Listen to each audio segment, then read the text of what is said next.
Aujourd'hui, on est parti pour tester 3 astuces de recettes Instagram que j'ai vues et que j'avais trop envie de tester. Je pense que vous l'aurez compris, mais sur cette chaîne, j'adore tester des trucs, j'adore tester des astuces et des hacks que je trouve sur les réseaux. Jusqu'à maintenant, je crois que j'ai que fait des épisodes Instagram, mais éventuellement, je ferai des épisodes TikTok, c'est promis. Je sais pas, on est rendu à la combienième vidéo sur ma chaîne où je teste des astuces. Mais on commence à avoir une bonne collection quand même, il y a même une playlist dédiée à ça. Aujourd'hui j'ai même pris mon petit thé pour me mettre dans le thème de la vidéo. Donc on commence avec une astuce pour faire des biscuits, c'est parti. Ok, donc déjà elle prend des bananes qu'elle écrase, elle rajoute des flocons d'avoine, elle mélange tout ça. Là elle met des pépites de chocolat.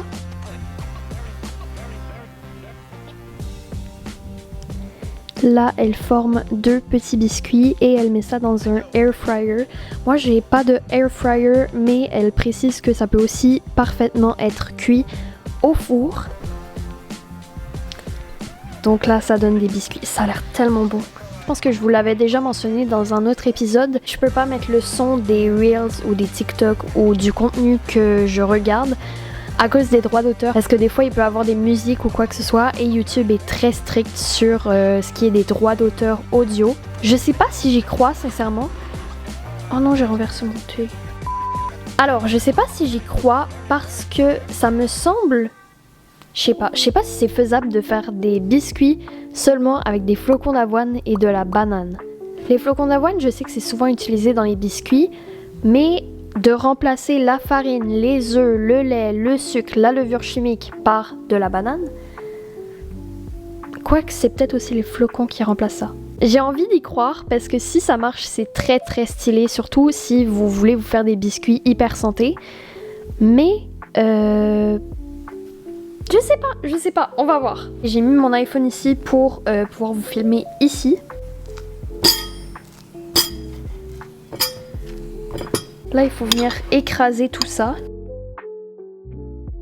J'ai l'impression que je suis en train de tordre la fourchette. Le bruit, par contre, c'est trop agréable. Écoutez.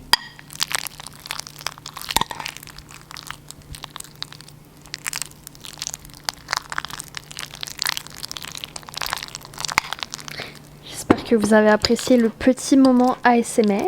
Maintenant que ma banane est bien écrasée, on vient ajouter les flocons d'avoine. Alors je vais y aller un peu à l'œil parce que je sais pas trop c'est quoi les portions. J'hésite à aller prendre un bol plus gros. Je crois que ça va se compliquer. J'ai ramené un bol beaucoup plus gros comme vous pouvez voir. Donc là je vais venir ajouter des flocons d'avoine. Donc là je vais ajouter le chocolat. J'avais pas de pépites de chocolat donc j'ai coupé des carrés d'une palette de chocolat. Maintenant il faut aller chercher une plaque avec du papier sulfurisé pour former les biscuits et après ça on enfourne et on pourra goûter. J'ai fait préchauffer le four et j'ai préparé une plaque comme ça avec du papier sulfurisé. J'ai trop hâte de voir si ça va marcher, ça m'intrigue ce truc. Je vais venir aplatir un peu par contre parce que sinon la cuisson risque d'être extrêmement longue. Ça sent hyper bon par contre. Il faut aimer la banane mais oh, le four est prêt. Si vous aimez la banane, ça sent très bon et je pense que ça va être très bon. Je mets ça au four une quinzaine de minutes et on se retrouve dès que c'est prêt. La première fournée de biscuits a fini de cuire. Là, la deuxième est dans le four. Donc on va pouvoir goûter. Je les ai laissés reposer quelques minutes parce que quand je les ai enlevés de la plaque, ils se tenaient pas trop, ça avait l'air... C'était pas une texture biscuit en tout cas. Voilà de quoi ça a l'air. On va goûter avant qu'ils se décomposent dans ma main. Franchement, si vous aimez la banane, c'est vraiment une recette que je vous recommande. Le seul truc, c'est qu'ils se tiennent pas très bien. Ça n'a pas vraiment une vraie texture de biscuit. Honnêtement, c'est très très bon. Je pense que ça peut être une très bonne idée de collation ou même pour déjeuner. Parce que c'est que de la banane et des flocons d'avoine. Bon, il y a aussi du chocolat, mais à la limite, même si vous voulez, je pense que vous pourriez la remplacer par des fruits secs ou des noix ou peu importe. Et avec un seul biscuit, on sent que c'est quand même assez consistant puisque c'est de la banane et des flocons d'avoine. Le seul truc peut-être un peu moins bien, c'est que ça se tient pas comme un vrai biscuit. Comme vous pouviez voir, il se défait un peu dans mes mains, mais à part ça, franchement, c'est totalement validé. Je pense que je mettrais un bon 8 sur 10 à cette astuce. Voilà, le seul truc qui ferait peut-être perdre des points, c'est la texture qui est pas trop biscuit. Mais peut-être qu'avec un air fryer, ça marche mieux. On est parti pour la deuxième astuce. Alors, celle-ci ne sera pas bien longue puisque je vous confirme déjà qu'elle ne fonctionne pas. On va commencer par la regarder. Mais en fait, j'ai pas le bon pain. Il faudrait un pain un peu style gadois. Donc là, il prend une tranche de pain comme ça. Et il fait des cœurs avec son doigt. Et là, il met du beurre, de la confiture. Et voilà, ça fait une petite toast avec des cœurs en confiture. Ça peut être trop mimi pour la Saint-Valentin ou pour même juste comme ça. Sauf que j'ai un pain comme ça. Déjà, on voit clairement que ce n'est pas comme dans la vidéo. Mais, je sais pas si vous allez voir, mais il est trop ferme pour que ça marque. J'ai quand même essayé, mais je pense pas. Ouais, non. Voilà quoi. C'est le mieux qu'on puisse obtenir. Donc voilà. Astuce, en fait je ne sais même pas quoi dire de cette astuce. Astuce pas validée dans mon cas parce qu'il faut un type de pain bien précis. Mais si vous avez ce type de pain, je pense que ça marche. Je pense. Si ça vous tente d'essayer, dites en commentaire ce que ça aura donné. On passe à la troisième et dernière astuce. Je vous montre ça, le seul truc c'est que je viens de me rendre compte qu'il faut de l'huile végétale et je n'en ai pas. Donc ça va partir sur du beurre à la place. Ça a l'air trop bon par contre. J'ai pas non plus de pépites de chocolat, mais c'est ok. Bon, je saurais pas vous nommer tout ce qu'elle est en train de mettre dans son bol, mais dans la description il y a les ingrédients. Il y a beaucoup de chocolat par contre. J'ai juste du cacao en poudre. J'ai écrit ma recette sur papier, comme vous pouvez voir ici. J'ai fait ça très vite fait. Donc, on est parti pour finalement faire cette dernière recette. Je pense que ça fait environ 4 heures, 5 heures même que je suis en tournage. Je pense que j'ai pas assez de cacao. Je vais juste mettre tout ce qui reste. Au pire, ce sera un peu plus chocolaté, mais honnêtement, je crois pas. C'est peut-être beaucoup en fait. Bon, il restera quelques miettes. J'hésite entre cassonade ou sucre blanc. Mais la cassonade, c'est bon.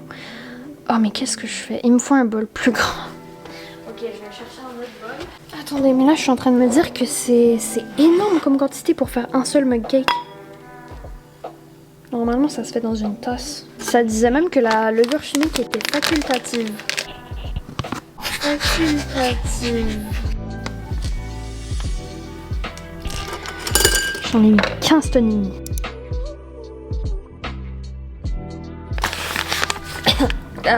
J'ai gobé de la levure. Alors déjà, qu'est-ce que c'est que cette quantité pour un mug cake? C'est ridicule. Au pire, j'allais dire au pire, je fais un gâteau. J'ai déjà tenté de faire ça. Un gâteau mug cake avec Evie. Ça, c'était mal passé.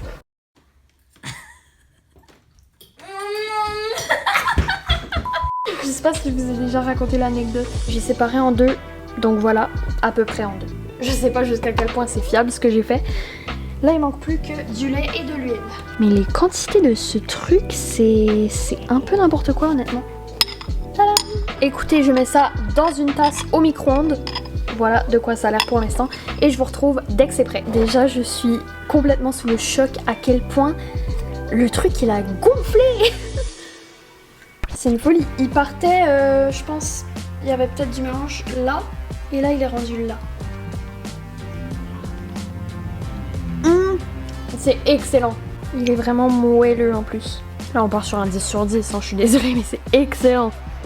Alors, juste la recette, c'était un peu n'importe quoi. Là, je peux m'en faire un deuxième quand je veux, parce que vous voyez bien que déjà la portion est immense alors que je les sépare en deux. Donc sinon, ça fait un gâteau, genre c'est énorme. Donc voilà, écoutez, je pense que c'est tout pour cette vidéo. Ça fait un bon 5 heures, je pense, que je tourne.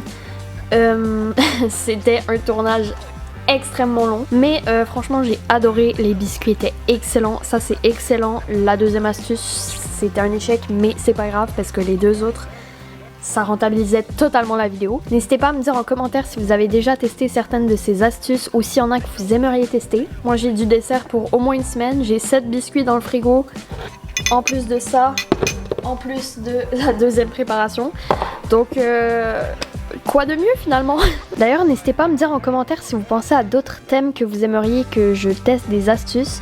Là j'en ai testé quand même pas mal, il y en a d'autres qui arrivent auxquels j'ai pensé mais qui arrivent dans un petit moment parce que des fois c'est des trucs reliés à certaines périodes de l'année. Comme toujours, si cette vidéo vous a plu, n'hésitez pas à vous abonner, à liker, à commenter, à partager, ça fait toujours super plaisir et ça soutient énormément la chaîne. De mon côté, je vous dis à la semaine prochaine pour une nouvelle vidéo. D'ici là, portez-vous bien, c'était Béa et à bientôt!